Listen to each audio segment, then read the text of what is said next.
नमस्कार students. MA previous philosophy government college Ajmer के छात्रों के लिए हम बात कर रहे थे रेने डेकार्ट पर।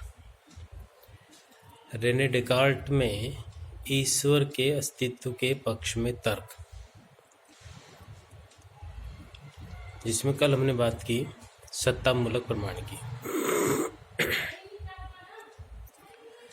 विचारमूलक प्रमाण भी कहते हैं, ज्ञानमूलक प्रमाण भी कहते हैं। और इन सब का कारण यह है कि हम उसमें ईश्वर के प्रत्यय मात्र से, ईश्वर के विचार मात्र से, ईश्वर के ज्ञान मात्र से उसकी सत्ता सिद्ध करते हैं। गोनीलोग, गैसेंडी, कांट जैसे दार्शनिक यद्यपि उसकी आलोचना करते हुए ये कहते हुए कि केवल विचार मात्र से किसी की सत्ता सिद्ध नहीं की जा सकती। और हमने देखा कि डेकार्ट स्वयं और कुछ अन्य जो लोग हैं डेकार्ट के समर्थक, वो ये मानते हैं कि ईश्वर एक ऐसी सत्ता है, आध्यात्मिक सत्ता है, जिसका अस्तित्व यदि सिद्ध किया जा सकता है तो केवल विचार मात्र से किया जा सकता है। तो आलोचकों ने जो उदाहरण दिए उनमें उन्होंने भौतिक वस्तुओं को आधार बनाया कि मेरे सोचने मात्र से मेरी जेब में $1000 का नोट नहीं आ जाएगा, तो ये तो एक भौतिक वस्तु है। भौतिक वस्तु का अस्तित्व विचार से सिद्ध नहीं किया जा सकता, लेकिन आध्यात्मिक सत्ता का अस्तित्व सिद्ध किया जा सकता है। तो आज दूसरा तर्क लेते हैं, विश्वमूलक या कारणमूलक। इस तर्क का आधार ये है कि डेकार्ट कार्य कारण सिद्धांत में विश्वास करते हैं और ये मानते हैं कि हर कार्य का कोई न कोई कारण होता है, अकारण कुछ भी नहीं होता। तो एक और बात जो उन्होंने कही कि कार्य की एक कारण की सत्ता कार्य की सत्ता से अधिक भी होती है। तो डेकार्ट यहाँ ये कहते हैं कि दो तरह से इस तर्क को दिया जा सकता है कि एक, कल भी बात हुई, आज फिर बात कर सकते हैं कि मैं हूँ और मेरे मनस में एक पूर्णता का प्रत्यय भी है, तो मेरी सत्ता का कारण कौन है?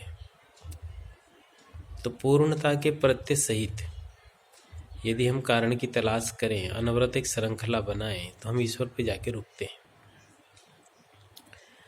और इसी बात को और व्यापक दृष्टि से लें तो संसार की सृष्टि के कारण की तलाश करें तो प्रश्न पूछ सकते हैं कि सृष्टि कहाँ से आई, कैसे बनी।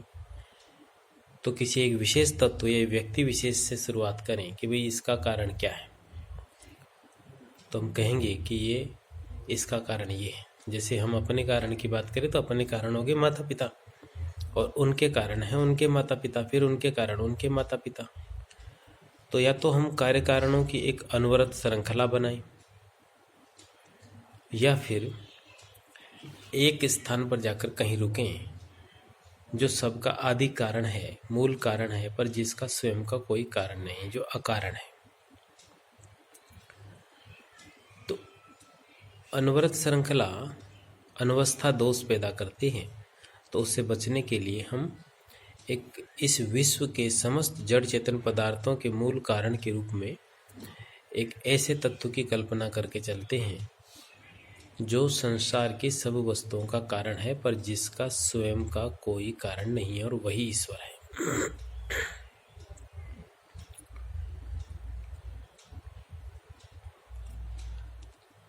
तो ये जो तर्क डेकार्ट ने दिया, आलोचना तो इसकी भी हुई, क्योंकि एक तो महत्वपूर्ण बात याद रखने की यह है कि डेकार्ट ने प्रारंभ में कहा था कि ईश्वर एक सार्थक और जन्मजात प्रत्यय के रूप में हमारे आत्मा में पहले से निहित रहता है।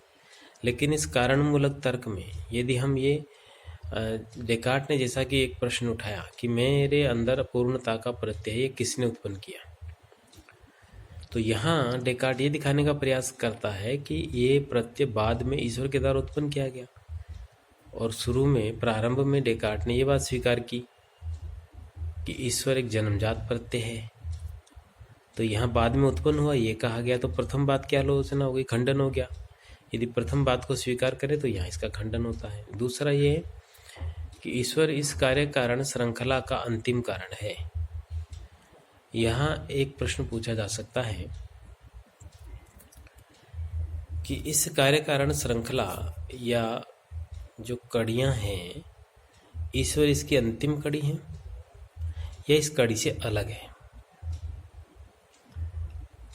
प्रश्न ये है कि कार्य कारण श्रृंखला में ईश्वर जुड़ा हुआ है या इस श्रृंखला से वो अलग है। यदि ईश्वर इस कार्य कारण श्रृंखला का अंतिम कारण है और इससे जुड़ा हुआ है, तो संसार की सारी कार्य कारण वस्तुएं जो है वो सीमित है, और ईश्वर इनसे जुड़ा होने के कारण ईश्वर भी सीमित हो जाता है। और यदि ईश्वर से जुड़ा हुआ नहीं है, इसे अलग है, तो फिर प्रश्न ये उत्पन्न होता है कि इस कार्य कारण श्रृंखला से अलग रहकर ईश्वर ने इस श्रृंखला को कैसे उत्पन्न किया। तो दोनों ही अवस्थाओं में यहाँ ईश्वर के इस कारण मूलक तर्क की भी आलोचना वैज्ञानिकों ने, दार्शनिकों ने की। लेकिन हम ये मानते हैं और देखते हैं कि अकारण कुछ भी संसार में हो नहीं सकता। तो इस विश्व का जो इतना व्यवस्थित है, कोई न कोई कारण अवश्य होना चाहिए। और इसी बात को ध्यान में रख के तीसरा तर्क और दिया गया वो है प्रयोजन मूलक तर्क, व्यवस्था मूलक तर्क भी कह सकते हैं। कि संसार की वस्तुओं पर यदि नजर डालें तो हमें सब कुछ व्यवस्थित दिखाई देता है। सूर्य, चंद्रमा, पृथ्वी, अन्य ग्रह, नक्षत्र सब अपने अपने स्थान पर अपनी अपनी गति से भ्रमण करते हुए अपना कार्य कर रहे हैं। और मैं तो इस तर्क को प्रस्तुत करते हुए ये भी कहता हूँ कि एक निश्चित स्थान पर ओजोन लेयर की स्थापना करना, ताकि सूर्य की खतरनाक किरणों से पृथ्वी को बचाया जा सके। ऑक्सीजन की मात्रा, पानी है, हवा है, पेड़ पौधे, पहाड़ है, नदियाँ, नाले हैं, अन्य प्राकृतिक संसाधन हैं। तो संसार के जितनी भी वस्तुएं हैं, ये एक भयानक, एक विचित्र व्यवस्था की ओर संकेत करती हैं। जैसे एक घड़ी होती है, घड़ी के विभिन्न पुर्जे इतनी व्यवस्थित रूप से लगे हुए हैं कि घड़ी अपने आप से स्वचालित है। तो वैसे ये विश्व भी किसी भयानक व्यवस्था के अंतर्गत अंतर्निहित नियमों से, जिसमें एक नियम डाल दिए गए, संचालित है। तो ये व्यवस्था स्थापित करने वाला कोई प्रखर बुद्धिमान प्राणी होना चाहिए। क्योंकि जब एक छोटी से छोटी वस्तु या व्यवस्था को चलाने के लिए भी मनुष्यों की एक भीड़ की आवश्यकता होती है, बुद्धिमान मनुष्यों की एक व्यवस्था की आवश्यकता होती है, तो इस संपूर्ण सृष्टि और जगत के संचालक के रूप में एक प्रखर बुद्धिमान प्राणी को मानने की आवश्यकता है। और वह प्रखर बुद्धिमान प्राणी ईश्वर है। तो इस प्रकार प्रथम तत्व हुआ आत्मा, जिसका अस्तित्व डेकार्ट ने प्रमाणित किया, और दूसरा तत्व हुआ ईश्वर, जिसका अस्तित्व डेकार्ट ने प्रमाणित किया, और तीसरा तत्व जो है वो है जड़ तत्व, जो डेकार्ट मानता है, जिससे सारे भौतिक संसार की उत्पत्ति हुई। ईश्वर जो है जड़ तत्व और आत्म तत्व के सहयोग से सारी सृष्टि को उत्पन्न करता है। डेकार्ट ने आत्मा, ईश्वर और जड़ तत्व तीनों को द्रव्य कहा। एक प्रश्न पूछा जा सकता है डेकार्ट से कि द्रव्य से क्या तात्पर्य है। तो एक परिभाषा जो डेकार्ट के दर्शन में उपलब्ध वह है कि द्रव्य वह है जिसकी स्वतंत्र सत्ता हो। द्रव्य वह है जिसकी स्वतंत्र सत्ता हो। तो इस परिभाषा से जो अबाधित हो, ऐसा भी कह सकते हैं। एक और शब्द प्रयोग में लिया डेकार्ट ने, जो अबाधित हो, जिसकी सत्ता किसी अन्य सत्ता से बाधित ना हो। और इस परिभाषा के आधार पर देखा जाए तो केवल और केवल ईश्वर ही एकमात्र सत्ता सिद्ध होती है, क्योंकि ईश्वर ही वह तत्व है जो स्वतंत्र है। लेकिन डेकार्ट ने तो ईश्वर के साथ साथ आत्मा और जड़ तत्व को भी तत्व माना, द्रव्य माना है, और उनको भी इस परिभाषा में लिया। तो डेकार्ट से जब प्रश्न पूछा गया तो डेकार्ट ने दो काम किए। एक डेकार्ट ने द्रव्य का दो भागों में वर्गीकरण किया, निरपेक्ष द्रव्य और सापेक्ष द्रव्य। तो निरपेक्ष द्रव्य तो ईश्वर है, केवल एक ईश्वर, ऐसा डेकार्ट ने कहा। और सापेक्ष द्रव्य में है जड़ और चेतन। लेकिन सापेक्ष कहते ही तो वो स्वतंत्र सा उसकी खंडित हो जाती है। सापेक्ष का मतलब ही निर्भर होना है। तो फिर डेकार्ट ने कहा कि सापेक्ष का अर्थ है कि ये ईश्वर सापेक्ष हैं परंतु एक दूसरे से निरपेक्ष हैं। जड़ और चेतन एक दूसरे से स्वतंत्र हैं, ये डेकार्ट ने कहा। तो एक दूसरे से स्वतंत्र होने के कारण इनकी स्वतंत्र सत्ता में कोई बाधा नहीं पड़ती। वो परिभाषा जो दी गई कि द्रव्य वह है जिसका स्वतंत्र अस्तित्व मान्य हो जाती है।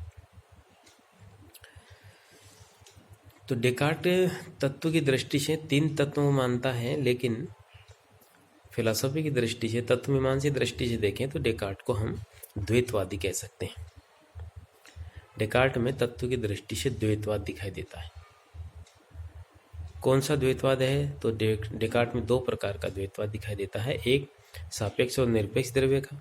निरपेक्ष द्रव्य में ईश्वर को एकमात्र तत्व मानता है, सापेक्ष में जड़ और चेतन को। और दूसरा जड़ और चेतन, ये दोनों एक दूसरे से स्वतंत्र है। डेकार्ट की परिभाषा में कहा कि द्रव्य वह है जिसकी स्वतंत्र सत्ता हो, तो जड़ और चेतन ये भी अपने आप एक दूसरे से स्वतंत्र। और यही बात कहकर डेकार्ट ने दर्शन में एक बहुत बड़ी समस्या स्थापित कर दी, जिसको हम ड्यूलिज्म की प्रॉब्लम ऑफ ड्यूलिज्म, द्वैतवाद की समस्या कहते हैं। यानी तत्व जड़ और चेतन यदि 2 हैं, स्वतंत्र हैं, तो फिर वो एक साथ आते क्यों हैं? हालांकि डेकार्ट में तो जवाब ईश्वर है कि ईश्वर के द्वारा आते हैं, लेकिन ईश्वर के द्वारा आते ही तो उनकी स्वतंत्रता हनन हो जाती है। तो फिर डेकार्ट ने यहाँ पर एक क्रिया प्रतिक्रिया का सिद्धांत दिया, चित्त चित्त संयोगवाद का सिद्धांत भी कहते हैं उसको, जिसमें वो इस द्वैतवाद की समस्या का समाधान करने का प्रयास करते हैं, पर वो समर्थ नहीं हो पाते। डेकार्ट यहाँ पर द्वैतवाद की समस्या के समाधान में एक विशेष प्रकार की थ्योरी लेते हैं। तो तीनों बुद्धिवादी दार्शनिक हैं, डेकार्ट, स्पिनोजा, लाइबनिज। उन तीनों में हम इस द्वैतवाद की समस्या को मनस और शरीर के संबंध की समस्या को देखेंगे। इस पर हम बात करते हैं कल। तब तक जय हिंद, जय भारत।